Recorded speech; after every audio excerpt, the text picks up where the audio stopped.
गौतम बुद्ध और अंगुलीमाल की कहानी। नमस्कार दोस्तों, आप सभी का स्वागत है।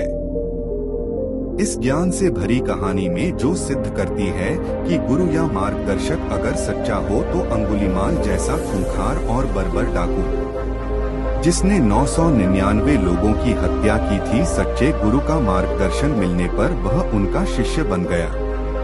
दूसरी ओर महात्मा बुद्ध को कुछ लोगों ने बोला कि इस रास्ते से मत जाना, नहीं तो अंगुलीमाल मार देगा।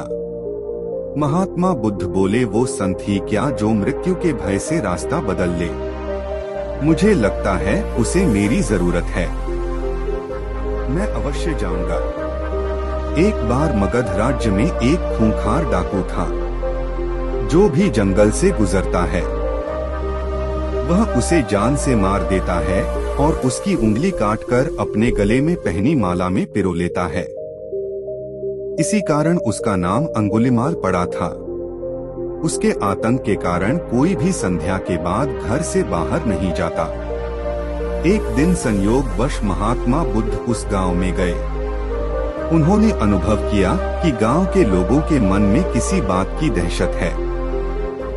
उन्होंने गांव वालों से इसका कारण पूछा। गांव वालों ने उन्हें अंगुलीमाल के बारे में बताया कि उसने 1000 लोगों की हत्या करने का प्रण लिया है। अगले दिन महात्मा बुद्ध जंगल की ओर चल पड़े। गांव वालों ने बहुत रोका और कहा कि उसने 999 निर्दोष लोगों की हत्या कर दी है और 1000 होने में केवल एक ही व्यक्ति बचा है। अब तो उसकी माँ भी उसे मिलने नहीं आती कि कहीं अपना प्रण पूरा करने के लिए मुझे ही ना मार दे। महात्मा बुद्ध नहीं रुके। उन्होंने कहा कि वह संत ही क्या जो मृत्यु के भय से अपना रास्ता बदल ले। मुझे लगता है कि उसे मेरी जरूरत है, मैं अवश्य जाऊंगा। महात्मा बुद्ध जब जंगल में पहुँचे तो उन्हें एक आवाज आई, रुक जा। महात्मा बुद्ध बिना डरे चलते रहे। फिर से आवाज आई, रुक जा। सारा मगध राज्य मुझसे डरता है, जहाँ का राजा भी मेरे नाम से डरता है। सन्यासी, तुझे मुझसे डर नहीं लगता, रुक जा। महात्मा बुद्ध ने पलटकर पूछा, मैं तो रुक गया, तू कब रुकेगा? महात्मा बुद्ध के चेहरे के दिव्य तेज के कारण वह उन्हें मार ना सका। अंगुलीमाल ने कहा, मैं यहाँ का सबसे शक्तिशाली व्यक्ति हूँ, जहाँ का राजा भी मेरे नाम से कांपता है। महात्मा बुद्ध ने कहा, मैं कैसे मान लूं? तुम्हें सिद्ध करना होगा कि तुम सबसे शक्तिशाली हो। अंगुलीमाल ने पूछा, कैसे? महात्मा बुद्ध ने कहा, जाओ उस पेड़ की टहनी तोड़कर ले आओ। अंगुलीमाल ने कहा, यह तो बहुत साधारण सा काम है, आप कहो तो पूरा पेड़ उखाड़ कर ले आओ। महात्मा बुद्ध बोले, नहीं, तुम बस उस पेड़ की टहनी तोड़ कर ले आओ। अंगुलीमाल ने टहनी काटी और महात्मा बुद्ध को दे दी। महात्मा बुद्ध ने कहा, अब इस टहनी को दोबारा पेड़ से जोड़ दो। अंगुलीमाल ने कहा कि सन्यासी, शायद तू पागल हो गया है। अंगुलीमाल ने कहा, यह कैसे संभव है? ऐसा नहीं हो सकता। महात्मा बुद्ध ने कहा, फिर तुम काहे के शक्तिशाली व्यक्ति हो?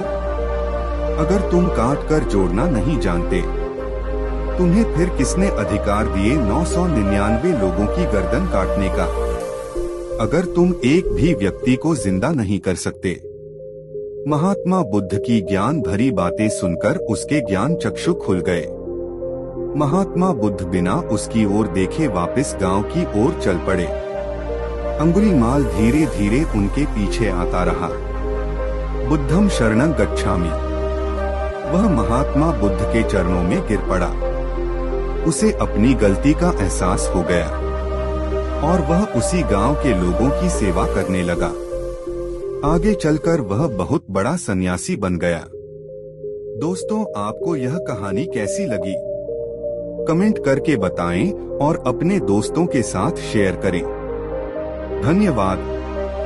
यदि आप प्रेम से देखेंगे तो हर वस्तु में प्रेम दिखेगा। प्रेरक कहानी। नमस्कार दोस्तों, लघु प्रेरक कहानी में आप सभी का स्वागत है। संसार में अलग अलग लोगों पर एक ही वस्तु का अलग अलग प्रकार से प्रभाव पड़ता है। कई लोग एक ही समारोह में जाते हैं, पर उनमें से किसी को वही आयोजन बहुत पसंद आता है तो अन्य को उसमें बुराई नजर आती है। एक ही प्रकार की भोजन की थाली को कोई बहुत स्वादिष्ट कहता है तो किसी को वही बेस्वाद मालूम पड़ती है। अर्थात एक ही वस्तु को लेकर भिन्न लोगों के मतों में भी विभिन्नता होती है। ऐसा होता है व्यक्ति की अपनी भावना के कारण। इस संदर्भ में आज एक सुंदर कथा का रसास्वादन करते हैं। जागो, समय निकला जा रहा है। एक बार भगवान बुद्ध किसी स्थान पर अपने श्रद्धालुओं को संबोधित कर रहे थे। अपने अनुयायियों में ज्ञान का प्रकाश बांटने के बाद अपनी बात समाप्त करते हुए तथागत ने कहा, जागो, समय निकला जा रहा है। इसके बाद उन्होंने अपना आसन छोड़ दिया और लोगों की भीड़ भी धीरे धीरे अपने मार्ग पर जाने लगी। प्रवचन समाप्त कर बुद्ध अपने प्रिय शिष्य आनंद के साथ एक स्थान पर जाकर बैठ गए। थोड़ी ही देर में एक वेश्या उनके पास आई और उन्हें प्रणाम करके बोली, प्रभु, मैं आपके प्रवचनों के आनंद में डूब गई थी और मुझे समय का ज्ञान ही ना रहा था। जैसे ही आपने कहा कि जागो, समय निकला जा रहा है, मुझे तुरंत याद आया कि आज तो मुझे एक समारोह में नृत्य करने जाना था। अब मैं तुरंत ही उस स्थान के लिए निकलती हूँ। थोड़ी देर बाद एक अन्य व्यक्ति उनके पास आया और चरण वंदन कर बोला, हे प्रभु, मैं एक डाकू हूँ। मैं आपके प्रवचनों में समय का भान भूल गया। मुझे एक जगह डाका डालने जाना था और मेरे साथी मेरी राह देखते होंगे, पर मैं सब कुछ भूल गया। जैसे ही आपने कहा कि जागो, समय निकला जा रहा है, मुझे तुरंत अपना काम याद आ गया। अब मैं डाका डालने जाता हूँ। अब मैं निर्वाण प्राप्ति की राह पर जाता हूँ। इसके बाद एक वृद्ध व्यक्ति तथागत के पास आया और चरणों में बैठकर बोला, हे भगवान, मैं एक व्यापारी हूँ। मैंने अपना पूरा जीवन केवल और केवल धन कमाने, बढ़ाने और संचय करने में बिताया है। आज जैसे ही आपने कहा कि जागो, समय निकला जा रहा है, तो मुझे ज्ञान हुआ कि मैंने पूरा जीवन व्यर्थ के कामों में व्यय कर दिया।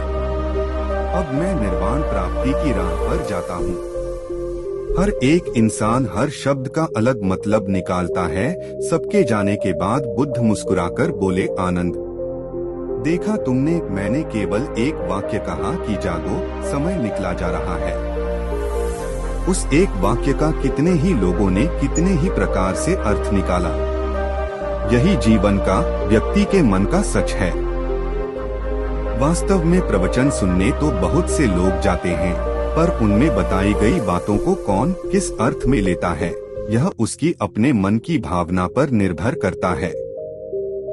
यदि कोई वास्तव में निर्वाण प्राप्त करना चाहता है, तो उसे अपने मन को साफ करना पड़ेगा। जिसका मन साफ होगा, वही गुरु की बताई बातों को ज्यों का त्यों ग्रहण कर पाएगा। जो स्वयं कोरा होगा, वही ज्ञान के रंग में रंग पाएगा। मन बहलाने या समय बिताने के लिए तो कोई भी प्रवचन सुन सकता है, उसका सार वही ग्रहण कर सकेगा जो सच्चे मन से उसमें मन रमाएगा।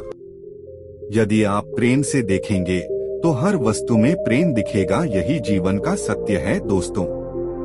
वस्तु वही है, उसके प्रति भाव व्यक्ति की अपनी भावना के अनुरूप ही पैदा होंगे।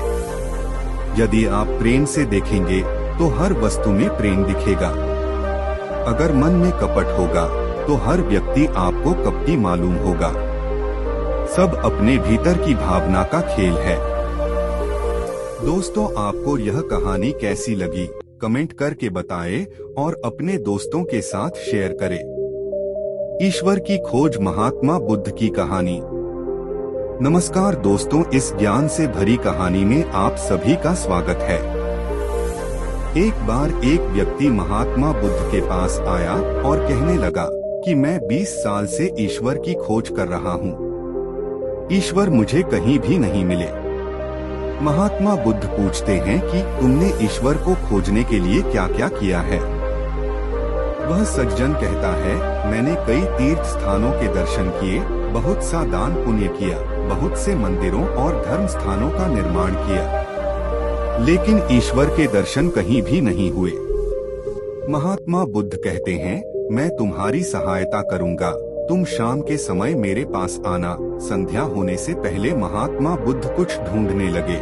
शिष्यों ने पूछा, गुरुजी क्या ढूंढ रहे हैं? महात्मा बुद्ध कहने लगे, मेरा एक कीमती मोती खो गया है, उसे ढूंढ रहा हूँ। शिष्य ने भी मोती ढूंढना शुरू कर दिया। इतने में वह व्यक्ति भी वहाँ आ गया और उसने देखा कि महात्मा बुद्ध और उनके शिष्य कुछ ढूंढ रहे हैं। उसने पूछा, गुरुजी क्या ढूंढ रहे हैं? उन्होंने कहा कि मेरा मोती खो गया है, उसे ढूंढ रहा हूँ। वह व्यक्ति में पूरी लगन के साथ उस मोती को ढूंढने में लग गया। ढूंढते ढूंढते रात होने को आ गई, मोती नहीं मिला। उस व्यक्ति ने महात्मा बुद्ध से पूछा कि आप याद करें, आखिरी बार अपने मोती को कहाँ देखा था? महात्मा बुद्ध ने सोचकर बताया कि कुटिया के अंदर देखा था। वह आदमी थोड़ा सा भड़क गया, अगर मोती कुटिया के अंदर गुम हुआ है तो कुटिया के अंदर ही मिलेगा।